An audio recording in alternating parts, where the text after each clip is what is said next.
Telugu Desam party జాతీయ ప్రధాన కార్యదర్శి శ్రీ నారా లోకేష్ గారికి జన్మదిన శుభాకాంక్షలు. కలిసెట్టి అప్పలనాయుడు తెలుగుదేశం పార్టీ సీనియర్ నాయకులు ఎచ్చెర్ల నియోజకవర్గం. రమేష్ రెడ్డి గారు ఎలా ఉన్నారు? బాగున్నారా? రమేష్ రెడ్డి గారు ఎప్పుడు 2018 నుంచి అదృష్టం తలుపు తట్టు వచ్చేలోపు దురదృష్టం కాలింగ్ బెల్ కొట్టొస్తున్న సామెత మీకు కనిపిస్తూ ఉందనే చర్చ జరుగుతుంది మీ అనుచరుల్లో. వాస్తవంగా 2009లో కూడా నేను టికెట్ ఆశించిన. ఆ రోజు తెలుగుదేశం టీఆర్ఎస్ అలయన్స్లో టీఆర్ఎస్కి అలాట్ కావడంతో ఆ రోజు కూడా దురదృష్టం వచ్చింది. 2014 వచ్చేటప్పటికి నేను తెలుగుదేశం టికెట్ తెచ్చుకున్నా కూడా అక్కడ ఉన్న సంకినేని వెంకటేశ్వరరావు గారు పొత్తులో భాగంగా టీడీపీ బీజేపీ పొత్తులో భాగంగా నాకు టికెట్ ఇస్తే ఆ రోజు వెంకటేశ్వరరావు గారు అనైతికంగా బీజేపీ రెబల్ క్యాండిడేట్గా పోటీ చేసి ఆ రోజు నేను నేరో మార్జిన్లో ఓడిపోవడానికి కారణమై ఆ రోజు కూడా కొంత దురదృష్టం వెంటాడటం జరిగింది. 2018కి వచ్చేటప్పటికి కాన్స్టిట్యున్సీలో బాగా మూమెంట్ చేసుకున్న సందర్భంలో ఆ రోజు కూడా టికెట్ రాకపోవటం, తర్వాత 19కి వచ్చేటప్పటికి పార్లమెంట్ ఇస్తామని చెప్పి ఒక స్పష్టమైన హామీ ఇచ్చి మినిట్స్లో కూడా రాసిన తర్వాత కూడా మళ్ళీ 19లో కూడా నల్గొండ పార్లమెంట్ టికెట్ రాకపోవటం నిజంగా కూడా దురదృష్టం వెంటాడిందని చెప్పొచ్చు. 23లోనైతే మీ అందరికీ తెలుసు, పూర్తి స్థాయిలో రేవంత్ రెడ్డి గారు కూడా నా టికెట్ విషయంలో పట్టుబట్టి చివరిగా రాష్ట్రంలోనే చివరి టికెట్గా అనౌన్స్ కావటం మళ్ళీ కూడా నాకు దురదృష్టం వెంటాడటం, మళ్ళీ నేను ఇండిపెండెంట్గా నామినేషన్ వేయటం, దాని తర్వాత రేవంత్ రెడ్డి గారు కానీ వేం నరేందర్ రెడ్డి గారు, కోమటిరెడ్డి వెంకటరెడ్డి గారు వీళ్ళందరూ కూడా నన్ను మాట్లాడి మళ్ళీ విత్డ్రా చేసుకునే సందర్భంలో ఈసారి ఖచ్చితంగా నల్గొండ పార్లమెంట్ ఇస్తామని చెప్పి కూడా హామీ ఇవ్వటం జరిగింది. ఆ హామీ రాతపూర్వకంగా ఇచ్చినట్టున్నారు?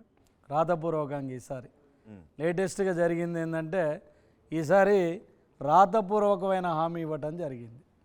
ఉందా రాతపూర్వక పత్రం మీ దగ్గర? యాక్చువల్గా ఉన్నది. ఆ రోజు మీ టీవీలో కూడా లైవ్లో పెట్టడం జరిగింది. ఆ రోజు నేను విత్డ్రా అయ్యే రోజు మల్లు రవి గారు, రోహిత్ చౌదరి గారు రావటం జరిగింది. ఆ రోజు వాళ్ళు అంటే డిస్ప్లేలో కూడా ఉంది, మీ దగ్గర కూడా ఫైల్లో. ఎవరు సంతకాలు చేశారు అందులో? ఒకటి ఉత్తమ్ కుమార్ రెడ్డి గారు, సో నాకేం ఆబ్జెక్షన్ లేదు, నల్గొండ పార్లమెంటుకు రమేష్ రెడ్డికి నేను సపోర్ట్ చేస్తున్నాను చెప్పి ఒక లెటర్ ఇవ్వటం జరిగింది. మా దామోదర్ రెడ్డి గారు ఆయన కూడా సపోర్ట్ చేస్తూ ఆయన లెటర్ ఇవ్వటం జరిగింది. కోమటిరెడ్డి వెంకటరెడ్డి గారు ఓవరాల్గా సపోర్ట్ చేస్తూ, రాజగోపాల్ రెడ్డి గారు కూడా ఓవరాల్గా సపోర్ట్ చేస్తూ నాకు వాళ్ళు ఓవరాల్గా సపోర్ట్ చేయటం జరిగింది.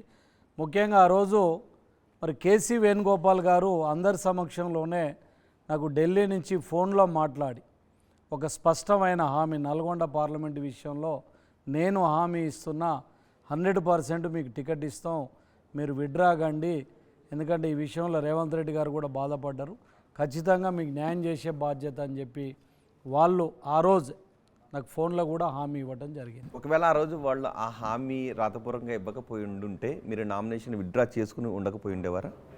లేదు, అంటే నేను ఆల్రెడీ ఎన్నికల ప్రాసెస్కి వెళ్ళిపోయాను. నామినేషన్ వేసిన తర్వాత మేము ప్రచారం స్టార్ట్ చేసినాం. ఆల్రెడీ సూర్యాపేట టౌన్లో కూడా 1/3 ఏరియాను కవర్ చేసుకొని మేము వెళ్ళటం జరిగింది.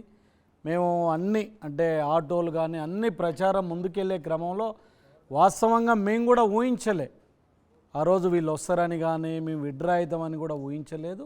అది అనుకోని పరిణామం.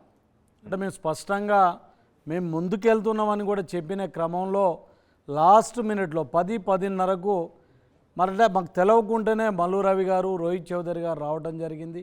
ఆ రోజు మీరు అందరూ కూడా చూసిండ్రు, నా అభిమానులు కానీ పార్టీ అభిమానులు కూడా పెద్ద ఎత్తున గొడవ చేసి విత్డ్రా కావద్దని చెప్పి చివరికి మా ఇంటి అద్దాలు కూడా పలకొట్టడం జరిగింది. సో ఏ పరిస్థితుల్లో కూడా మేము విత్డ్రా కావడానికి సిద్ధంగా లేము. అది అనుకోని పరిస్థితులలో చివరి మినిట్లో అలా జరగడం జరిగింది. మరిన్ని వీడియోస్ కోసం ఛానల్ ని సబ్స్క్రైబ్ చేయండి, లేటెస్ట్ అప్డేట్స్ కోసం వాట్సాప్ ఛానల్ ని ఫాలో చేయండి, అండ్ లింక్ డిస్క్రిప్షన్ లో ఉంది.